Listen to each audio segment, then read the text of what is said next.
host of Zeekay, and you are watching Zeekay News YouTube channel and Facebook page.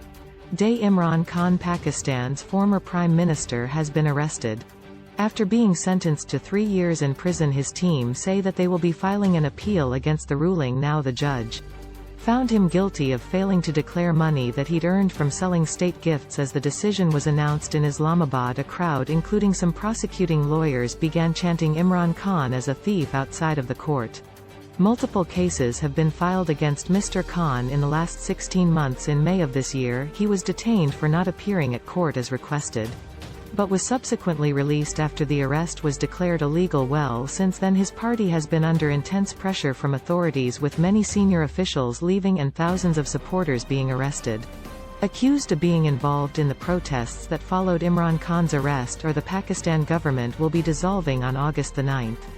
And a caretaker government will take over in the run-up to the elections. No date has been set for those elections, although constitutionally they need to take place by early November. Let's get the latest on this. Our Pakistan correspondent Caroline Davis is outside of the court in Islamabad.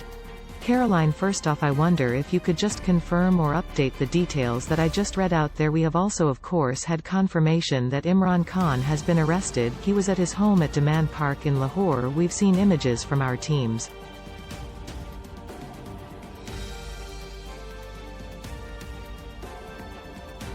there of the police arriving, and we've seen of the other vans and cars leaving Zaman Park with Mr. Khan. It is not entirely clear at the moment where he will be taken to next, but we were obviously anticipating this because just over an hour ago inside court here, we heard from the judge who found him guilty in this Tashikana case. This is about state gifts that he'd received during his time in office that he had then sold, and the court found him guilty of not declaring that money, and the judge found him guilty, said that he was finding him that he would be in jail for 3 years, and then also directed the Islamabad police to arrest him immediately. We then heard within the space of 10-15 minutes or so that he had indeed been arrested in LA, or as I say, it's not entirely clear where he will be taken to. His team here said to us that they didn't expect him to resist arrest, that they were planning to appeal, but of course it's Saturday and the courts are not currently open, and so they can't lodge those appeals until Monday, which of course leaves us with the weekend. Requests are about exactly what will happen next in Pakistan. What will be the reaction to Imran Khan's arrest? As you mentioned, on the 9th of May he was previously arrested, and we did see a large amount of discontent across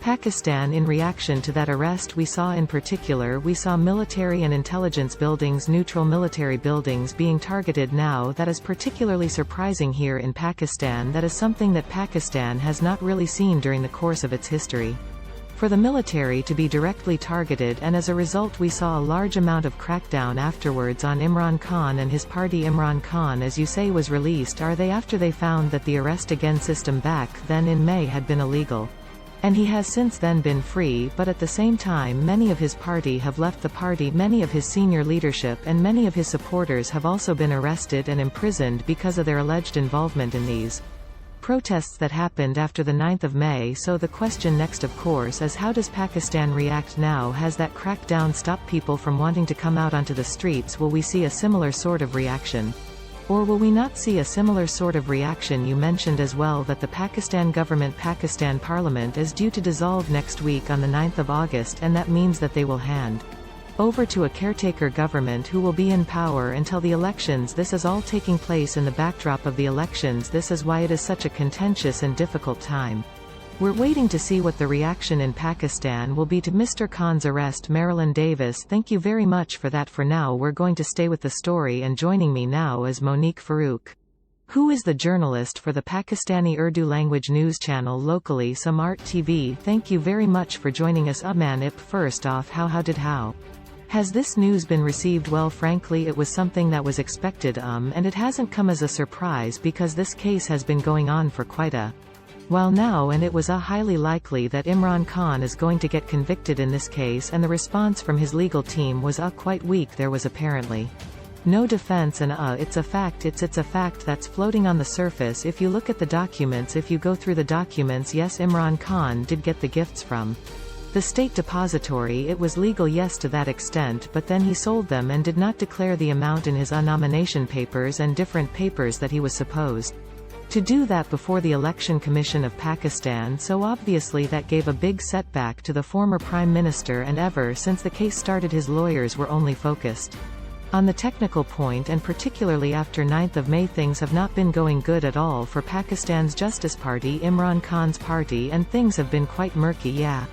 With every passing day, what do you make of the timing then? Because obviously, as we just heard there, our correspondent reporting outside of the court in Islamabad saying that we've got the backdrop of those elections coming up soon. Has that played in possibly the decision for this to be carried out now? Well, yes, timing is of the essence, and there was a lot of discussion over it. People were quite apprehensive, even Imran Khan was apprehensive. He did see it coming, but yes, there was a likelihood that this may happen once the caretaker government would come in and take the charge, but yes, it has happened today, and somehow the trial was done hurriedly, and I cannot say with guarantee. Nobody can give a water diet guarantee that Imran Khan was given a right to fair trial according to the constitution, but yes, it was quite likely that Imran Khan is going to get convicted due to this case, and this means that he's not disqualified to become a member of the parliament for the next 5 years by virtue of this decision. So this means that unless he gets a relief from the High Court, which his lawyers are planning to go to,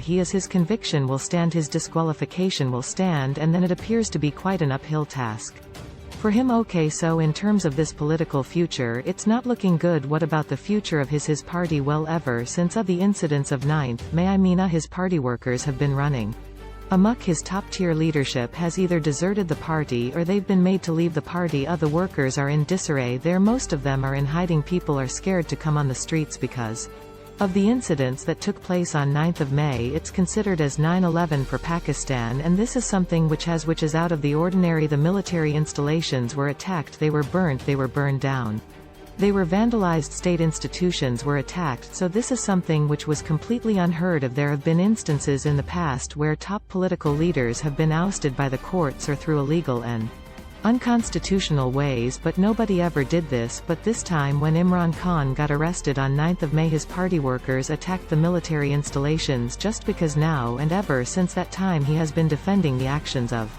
his political workers that somehow sent a lot of people over the end, that instead of condemning them, or they're telling the people that it was not a good idea to that the military installations, he was somehow trying to defend it. So that's somehow, I think, the straw that finally broke the camel's back. Thank you very much indeed for that. Thank you.